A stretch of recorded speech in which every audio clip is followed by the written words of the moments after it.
Welcome to Lesson 2, Other Strategies for Multiplying and Dividing. When you first started multiplying, you probably used an array like this one. Arrays are just visual representations of multiplication sentences, and they help us to answer our multiplication questions. So this array has 4 rows that go horizontally, and there are 5 columns that go vertically. So this array shows the multiplication sentence 4 times 5 equals 20. And if you were to go ahead and count the squares in the array, you would see that there are 20 squares. So this is a pretty simple array, but we could use this knowledge of 4 times 5 equals 20 to help us with a more complicated multiplication question.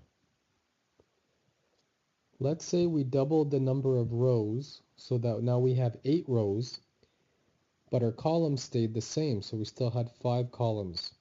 What multiplication sentence does this new array show? Pause the video and think about that for a moment. So this new array shows that 8 times 5 is equal to 40. When we double one of the factors, like we doubled the first factor, the number of rows, then our answer also gets doubled.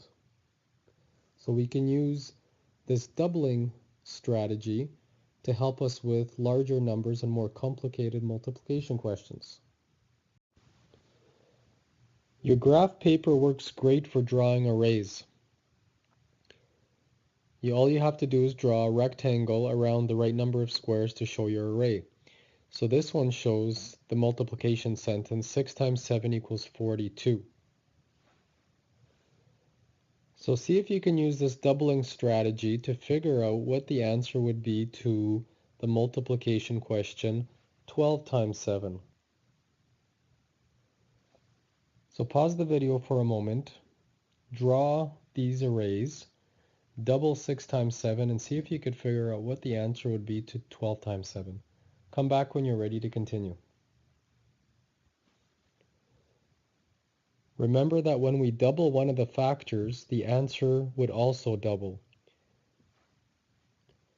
So if 12 times 7 is 42, if 6 times 7 is 42, when we double one of the factors, we would also double the answer, so 12 times 7 is 84. Arrays can also help us with division, because division is the opposite of multiplication. They go hand in hand. So take a look at this array, see the total amount of squares, see how many sections they're being divided into, and see if you can come up with a division sentence for this array. Pause the video, come back when you're ready. So this array is showing the division sentence, 36 divided by 2 is equal to 18. We see that in each of the colored sections, the green and the yellow, there are 18 squares, because we've taken the total 36 and we've split it into 2 equal groups. So just like we used repeated doubling as a multiplication strategy with arrays, we can use repeated halving, which means cutting in half, several times to help us with our division questions. So we saw that 36 divided by 2 equals 18. If we take that 18 and divide it by 2 again, so cut it in half, we see that we have 9 squares left. So really what I've done by dividing by 2 twice is I've divided by 4.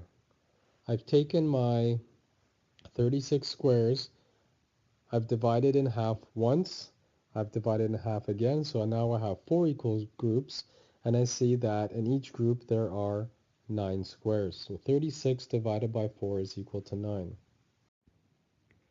So let's see if we can use our halving strategy to figure out what the answer is to 64 divided by 8. You already know that 2 times 2 times 2 is equal to 8.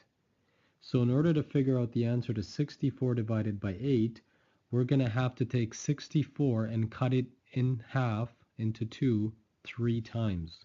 Once, twice, 3 times. So let's begin. So 64 divided by 2 is equal to 32. Let's cut that area in half once more. So 32 divided by 2 is 16. There's 16 squares in this section.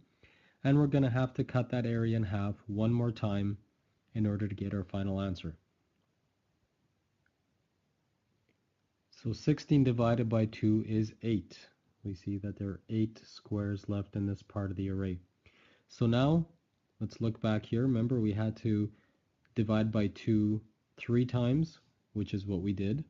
We cut in half once, cut in half a second time, cut in half a third time. And so the answer to 64 divided by 8 is 8.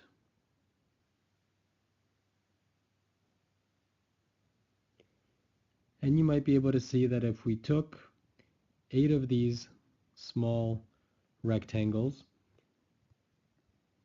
here, that it would take 8 of them to complete the entire large array of 64 squares, which would show us that 8 times 8 is indeed 64.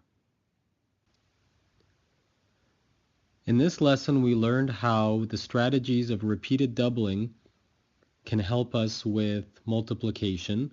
When we have larger multiplication questions, we can double arrays to help us out by using smaller multiplications to which we already know the answers.